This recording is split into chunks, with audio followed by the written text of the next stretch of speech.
I'm going to show you how to pitch anything in 15 seconds. And we're going to do so with the help of a great tool called a message map. A message map is the visual display of your story on one page. So for this exercise, you're going to need a notepad, a tablet computer, or a good old-fashioned whiteboard. And we're also going to use the example of a real company called Lush. Lush is a global soap store. I believe they're in about 45 countries. They make fantastic handmade fresh soap. Ah, that lemon smells great. I don't have any financial interest in this company, but I know their messaging really well. I've talked to the founders before, and in order to create a really good message map, you got to know the story. So let's start with step one, creating what I call a Twitter-friendly headline. The Twitter-friendly headline is the one overarching message that you're trying to communicate to your customer, the one thing you want people to know about your brand or your product. I've already taken the liberty of filling this out. Lush makes handmade soaps and cosmetics. So again, based on my understanding and my understanding of the message, I think that's the one thing they want you to know. Lush makes handmade soaps and cosmetics. If that's all you know, it tells you a lot, and it also fits well within a Twitter post of 140 characters, so keep it short.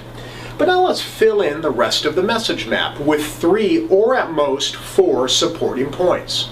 So again, based on what I understand of their messaging so far, I would say fresh is very important to them, and we'll talk about that in a second. Fresh. The other sub-point or supporting point I would make is environmentally, and I'll shorten it, environmentally friendly. And the third point is ethical campaigns. They support a lot of ethical campaigns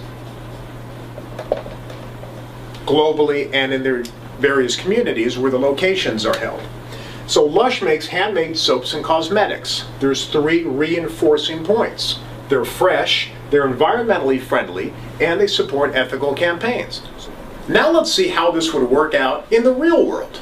I'm going to use a stopwatch for this. Let's assume, hypothetically, a customer walks into a Lush store. A sales associate might say something like this. Hi, welcome to Lush.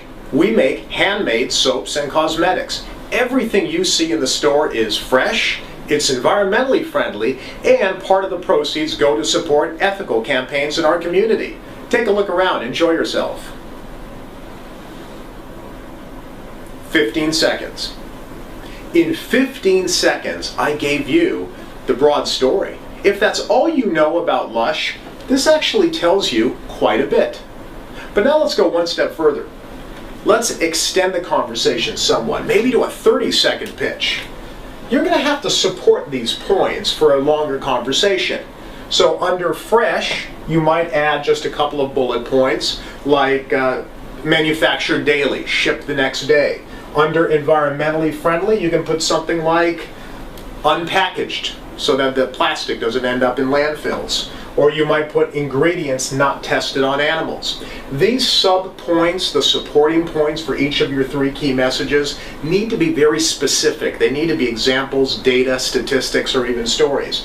And under ethical campaigns, you might add 1 or 2 of the campaigns that the Lush brand supports, either globally or locally in communities. So there you go. This is a message map. It is one of the most powerful tools in communication. It works each and every time, even for very complex products or concepts. I know because I've worked with leaders who have incredibly complex products to talk about or to sell.